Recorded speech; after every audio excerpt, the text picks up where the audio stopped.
Bienvenue dans Public SaaS Builders, le podcast qui partage en temps réel notre quotidien de 4 entrepreneurs qui shippent des SaaS. Je m'appelle François Delporte et je suis l'un des 4 builders. Le but de ce podcast est simple. On ne sait pas si on va réussir, donc on n'a pas de recette magique pour vous. Par contre, on sait qu'on ship et ça, on peut vous le raconter sans détour ni artifice. Épisode par épisode, on vous partage ce qu'on fait, nos techniques et les résultats surtout. Ce podcast est né de la volonté d'arrêter de raconter une réussite une fois qu'elle a eu lieu et se concentrer plutôt sur l'exécution au quotidien. Notre mantra, ship fast, fail fast. Allez, bonne écoute. C'est bon. Salut Synth. Non, c'était une petite intro parce qu'on a regardé Scary Movie hier. On est de la génération des petits trentenaires et ou plus trentenaires pour moi, mais du coup voilà, ça nous fait plaisir. Big up à Scary Movie, Doofy et tous ceux qui les animent. Sur ce, bienvenue dans SaaS Builders, épisode 4. On est donc dans le deuxième offside de cette aventure. Ouais.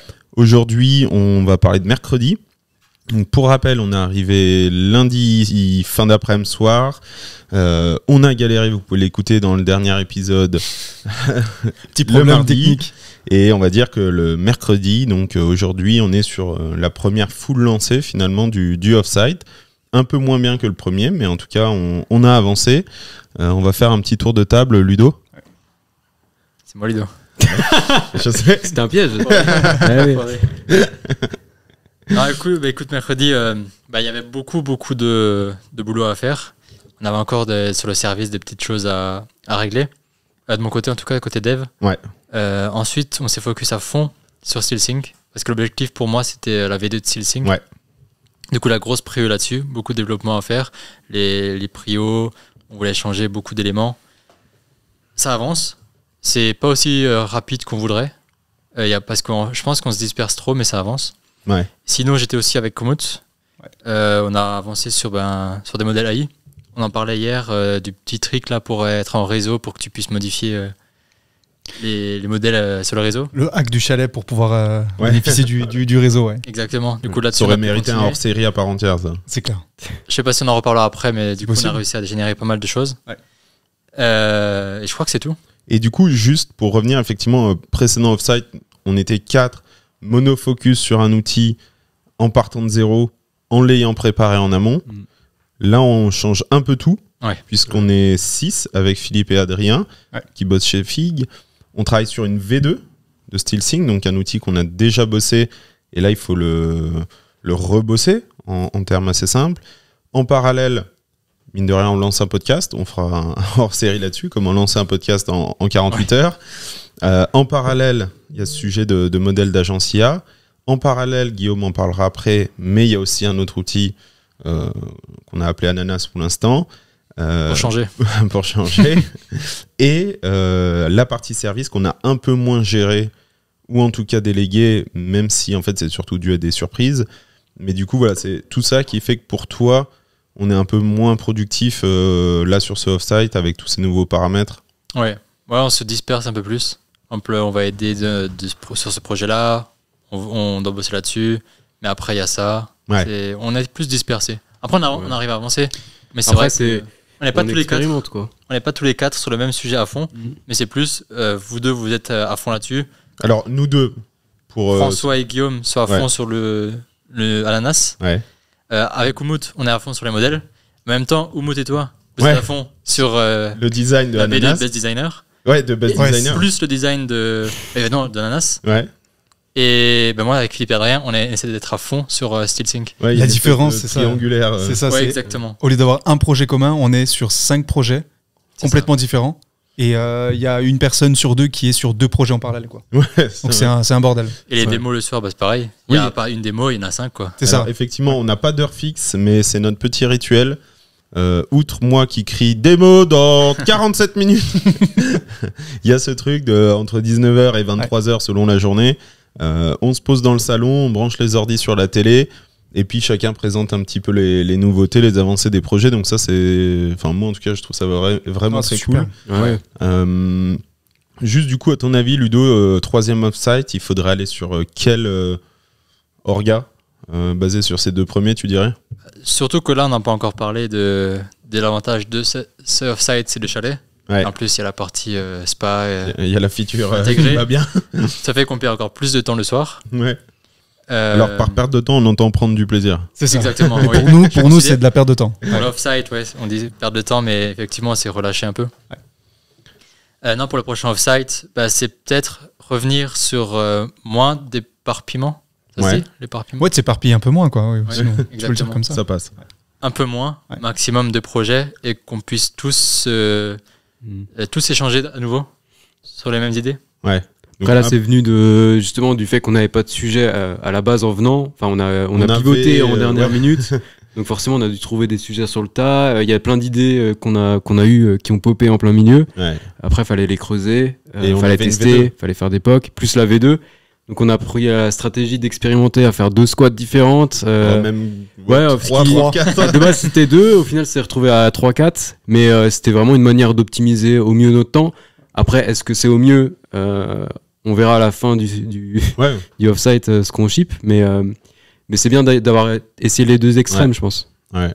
Ah, ça c'est vrai que c'est intéressant. Pour l'expérience, maintenant on sait, on voit comment ça je pense que ça va être encore plus intéressant pour ceux qui nous écoutent de voir s'il y a une réelle différence de faire un projet avec une team ou d'en faire plusieurs et de multiplier les chances entre guillemets de gains potentiels d'erreurs et d'MRR en faisant plusieurs, tu vois. Donc mais c'est pas du tout les mêmes problématiques, c'est pas du tout la même gestion, c'est toute une autre. On est quand même limité par le temps aussi parce que produit, il faut l'expliquer, c'est toute une partie de design en amont, de réflexion business en parallèle. De landing page à faire, donc nous on utilise Figma sur le design et Framer sur la landing page. Le POC technique, Guillaume t'en parlera après, puisque c'est un peu le gros win du jour entre guillemets. Et ensuite transformer ce POC technique en un outil vraiment SaaS, donc Software as a Service, donc un logiciel vous payez tous les mois et vous pouvez l'utiliser. Et ça c'est incompressible, on a toutes ces briques à shipper. Donc il y a un moment, même si on en fait 5 en parallèle, ça veut dire qu'il faut faire 5 landing pages, 5 POC, 5 maquettes, 5 designs. Ouais, attends, c'est clair. Après, si t'étais un peu meilleur au monde, ça irait plus vite. Je l'attendais celle-là. Mouti, il est partout là. Là, je suis partout là. Je faiblis. Mais peut-être pas entièrement là. Ouais, c'est ça. Partout, mais là où il faut pas. Quoi. Fin de journée, partout sous la couette. C'est ça. Ouais. Non, là, c'est compliqué parce que là, on l'a pas dit, mais il est quelle heure ? Il est à peu près 19-20 heures. On fait les tournages en fin de journée parce que l'après-midi, c'est impossible. Le matin, on émerge de la veille, donc parce qu'on a fini à 3 heures.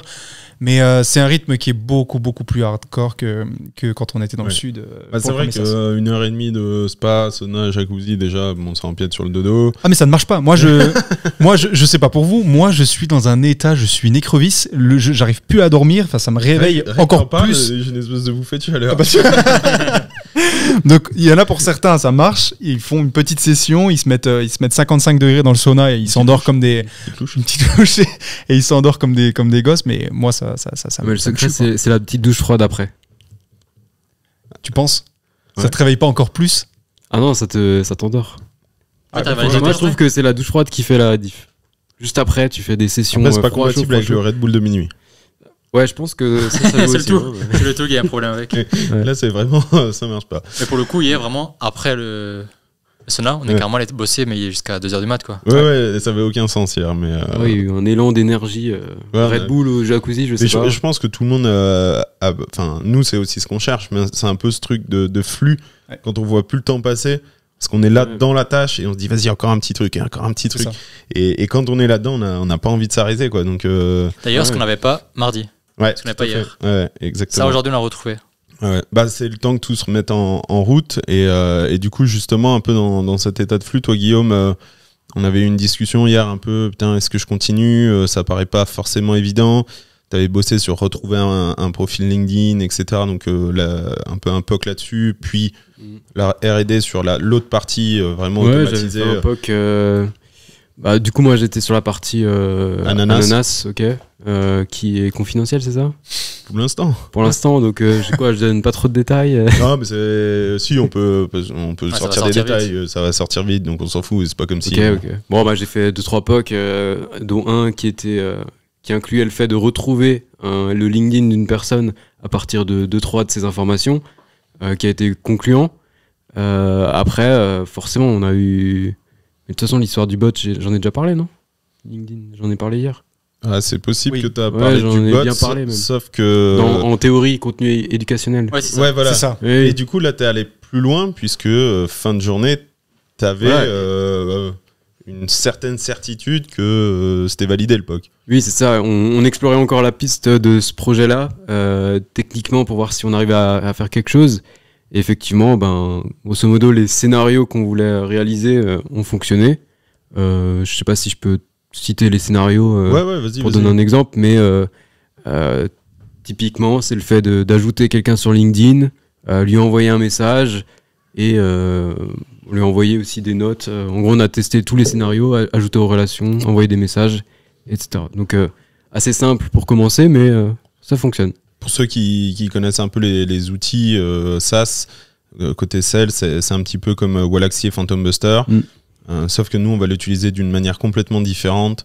On présentera ça dans les épisodes suivants et on présentera un peu l'outil. Mais du coup, voilà, cette R&D de ton côté mercredi soir, en tout cas, tu t'étais assez confiant et on parlera après demain dans le prochain épisode du POC, concrètement, ce qu'il donne, comment il marche. Ouais. Mais du coup, ça, tu l'avais taclé et ça, c'était plutôt cool parce que sinon, on allait reperdre tout l'élan du mardi, du mercredi. Ouais, non, mais c'était un vrai sujet. Hein. Au moment, je me sens, j'étais venu te voir et je t'ai dit, je sais pas ce qu'on fait, quoi. Ouais, début d'après-midi, c'était pas bien. Ouais, parce que ça prend du temps. Tu joues au chat à la souris avec LinkedIn. Enfin, c'est vraiment, tu creuses, quoi, mais tu sais pas si derrière tu vas tomber enfin sur c'est ça le pire, le filon, quoi. Donc, mais bon, au final, on l'a trouvé. Heureusement qu'on a persévéré. Mais c'est vrai que c'était à un moment, j'avais un peu des doutes sur le fait de partir là-dessus parce que c'est quand même des sujets assez complexes, quoi. Surtout dans une période de temps assez limitée, quoi. Mais ça, c'est un peu l'avantage du offside, c'est-à-dire qu'au lieu de réfléchir à cet outil pendant 3 mois, faire un PowerPoint, le présenter, machin, on voit, ça répond à un problème, on en parlera, on imagine la solution pour ce problème, on valorise ce que ça peut apporter en termes de temps gagné ou d'argent gagné ou autre. Et ensuite, on se dit, ok, est-ce que c'est faisable en POC, vraiment, même presque en utilisant des no-code, des API, des machins, pas le faire from scratch. Et du coup, finalement, worst case, on aurait reperdu 48 heures en plus des premières heures. Mais c'est un format qui est cool, quoi. Parce qu'on aurait très bien pu y passer 3 mois à réfléchir à ça le soir, quoi. Ah non, mais c'est clair que c'est aussi l'avantage de ce format-là de off-site. Hein. On est un peu tous dispersés dans nos coins, on lance des POC. C'est un des avantages. Après, il y a d'autres inconvénients, quoi. Trop bien, merci Guillaume. Oumoud, toi de ton côté, du coup, aujourd'hui, t'as pas mal bossé du coup avec Ludo sur ce truc de modèle IA. Donc peut-être vous pouvez expliquer un petit peu les Bien avancées sûr. Là-dessus, puis après on basculera tous les deux, expliquer sur Best Designer V2 du coup, comme SteelSync V2, une évolution de ce qu'on a. C'était une bonne journée. On a essayé de diguer d'autres sujets. Encore une fois, on voit du coup le nombre de projets différents qu'il y a. Donc là, on a parlé de SteelSync, donc on va dire le tool de PM qui était déjà on va dire en prod et qui avait besoin d'une refonte. Le deuxième, c'est celui de Guillaume, du coup. Donc, c'est cet outil d'Ananas, un bot un peu LinkedIn qui va faire des ravages. Le troisième, du coup, c'est un sujet qu'on a digué avec Guillaume et avec Ludovic surtout. D'ailleurs, on n'a pas de nom de code. Alors, on va l'appeler Kiwi. Kiwi, voilà, Kiwi, très bien. Pêche. On va l'appeler Kiwi ou Pêche, mais ouais, c'est ça. Et en fait, l'idée, c'était que, donc on utilise en gros, je vais pas rentrer trop dans les détails, mais on va utiliser Stable Diffusion, on en avait parlé la dernière fois. Donc un modèle. Un modèle, ouais, c'est ça. On va utiliser un modèle. Artificielle. Ouais, tout à fait. Donc génératif, du coup, qui va utiliser des prompts que nous on va lui donner. Ouais. On va lui dire, écoute, voilà, je veux par exemple, je sais pas, un homme de 35 ans avec un costume, etc. Ou alors une femme qui est dans un festival. Donc voilà, on va essayer de modéliser parfaitement un prompt et par rapport à ça, on va réussir à générer une multitude d'images. Et donc avec Ludo, on a commencé par ça. Et le défi. Vous n'aviez pas réussi le jour d'avant?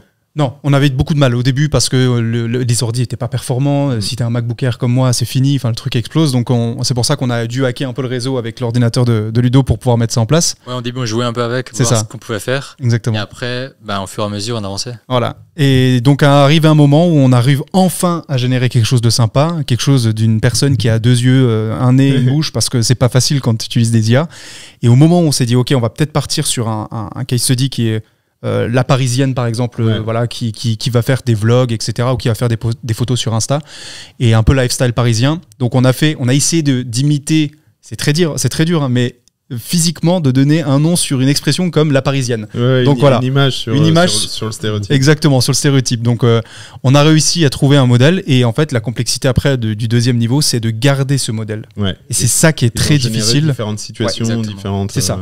Elle est par exemple dans la voiture, elle prend le taxi, elle est dans un Uber, etc. Et générer un modèle, tout le monde peut le faire aujourd'hui, c'est encore assez early, c'est un peu complexe à mettre en place, mais de garder la même IA, c'est ça qui est très dur. Donc on a réussi aussi à avoir cette méca-là. On arrive maintenant, on a plus d'une, je sais plus combien on a un dossier.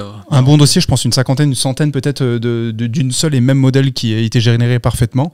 Et donc là, il va falloir maintenant push encore plus pour faire des scénarios. Donc lui dire, écoute, là, tu es en train de boire un café dans une terrasse, etc. etc. Alors, il faut savoir que ça, pour nous, c'est une exploration IA. Parce qu'on doit aller chercher cette compétence qu'on n'a encore pas bien, nous, en interne. Donc on a appris un peu ce use case parce qu'il est accessible, c'est du réseau social, enfin on le connaît quoi. Bien sûr. Mais pour l'instant c'est encore assez flou ce qu'on va en faire, comment on pourrait gagner de l'argent, à qui, comment. Bien sûr, non mais pas du tout là, on n'est pas du tout dans cette optique là. Alors c'est pas très bien, mais pour l'instant on répond pas forcément à un problème, on est plutôt sur la R&D de notre côté IA. Donc ça, trop cool. Guillaume, de ton côté aussi, ça a bien déroulé. Ludo, ça a pu dérouler également, sachant que pour info, Ludo est notre chef monteur vidéo. Oui, j'ai pris en parallèle un métier de monteur vidéo là. Il faut le dire, parce que ça prend du temps. C'est clair. Faut savoir qu'on tourne avec pas mal 4 ou 5 cams différentes. Avec 4 micros. 4 micros, 4 pistes. Faut monter ça, faut l'éditer, faut le mettre sur les plateformes, etc. Donc t'as aussi ça dans ta besace. Bravo. Oui, un duo avec Umut qui m'aide bien pour la colorimétrie, les choses comme ça. Je pense que ça s'entend et c'est pas encore parfait. Comme dit, c'est notre premier podcast. Première fois qu'on fait ça. Coup, oui, il y a peut-être des moments gâchés, des micros qui sont mal connectés. Vous le verrez peut-être dans des épisodes un peu plus anciens. Peut-être Guillaume, on l'entend un peu moins, etc. Bon, excusez-nous d'avance, mais on va essayer de faire en sorte que ça soit mieux. Et ensuite, du coup, nous, on a bossé sur Best Designer V2. Ouais, exact. Donc, Best Designer, c'est ce qu'on appelle un directory. Donc, c'est simplement un répertoire qui référence un ensemble de designers qu'on a sélectionnés. Ils proposent leur profil, on check s'ils sont sympas, s'ils font du beau boulot, on les référence. Soit des designers qui fonctionnent par abonnement, donc on paye 2, 3, 5, 10 000 euros par mois et on a un designer de qualité full-time. Soit modèle classique, on demande entre guillemets, donc voilà combien pour un site internet. On va pas rentrer dans le détail, il y aura sûrement d'autres infos là-dessus. C'est un truc dont on fera sûrement un hors-série, c'est-à-dire comment on a développé et sorti cet outil en no-code en 3 jours. Et du coup là on profitait pour faire une repasse dessus. Ça a été pas mal impacté aussi par la partie service. Guillaume, tu as aussi dû à un moment donné switcher un petit peu pendant 1 heure ou 2 là, sur du service effectivement. Pour un grand compte qu'on a. Donc voilà, on a un peu moins géré que le premier offsite, cette partie service. Ouais, après c'est des imprévus quoi. Ouais, voilà, pas le choix. En tout cas, ce qui est cool aussi dans le service, ça c'est un des avantages qu'on a, c'est que souvent les sujets peuvent nous resservir. Je sais que notamment le sujet là qu'on a avec le grand compte, c'est quelque chose dans le no-code qui peut nous resservir, typiquement même sur un best designer ou autre demain. Donc tu perds du temps d'un côté, mais tu arrives quand même à en tirer quelque chose. Le learning est immense. En fait, et on va dire ton client service finance en fait ton learning. C'est ça, je pense, la partie la plus importante, c'est que pour l'instant, c'est ça. En tout cas, c'est, on va dire, l'une des parties les plus positives du service, parce qu'il y a quand même pas mal de points négatifs, mais c'est vrai que tu peux push et aller beaucoup plus loin sur tester, faire de la R&D, sur avoir de nouvelles techno, etc., pendant que tu es en train de bosser justement sur des deals avec certains clients. Donc ça nous a pris un peu de temps, un peu d'admin aussi sur la partie facturation. Des devis à faire, des demandes auxquelles répondre, des demandes qui sont toujours urgentes. Enfin, nous, on a souvent des demandes. Est-ce qu'on peut avoir un devis pour dans 48 heures quand on doit faire un POC d'une app IA sur photo, machin. Pendant qu'on est en off-site avec 4 projets en même temps. Donc voilà, tout ça prend un peu de temps, mais globalement, on s'en est sorti. Mais au moins, on vous raconte ça de façon transparente. Parfois, ça se passe mieux, parfois moins bien. Qu'est-ce qui empiète, qu'est-ce qui change? Là, ce que je vous propose, c'est qu'on clôture cet épisode 4, un peu plus court que les autres. On est un peu là vraiment dans la phase de transition de ce off-site. Et puis surtout, on va manger une raclette pour la 2e fois. Faut finir le fromage. Il faut finir le fromage. Donc voilà, C'est le programme finalement. Ouais, c'est parfait. À retenir, pas de gaspillage. Ouais, c'est pas clair. de gaspillage. Alors juste le repas du coup de vendredi va être un peu crapuleux puisqu'il reste des spaghettis bolognaise, il restera peut-être de la raclette, une salade de riz. Donc si vous écoutez ce podcast, moi le vendredi je jeûne. Ah ouais, toi aussi. Ouais. Moi, je saute toujours. C'est pas les repas les plus healthy, mais bon.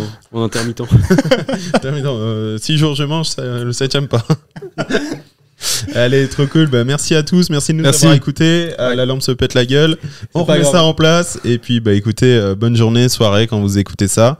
Et à très vite pour l'épisode 5 de Public SaaS Builders. Salut. À plus. Ciao.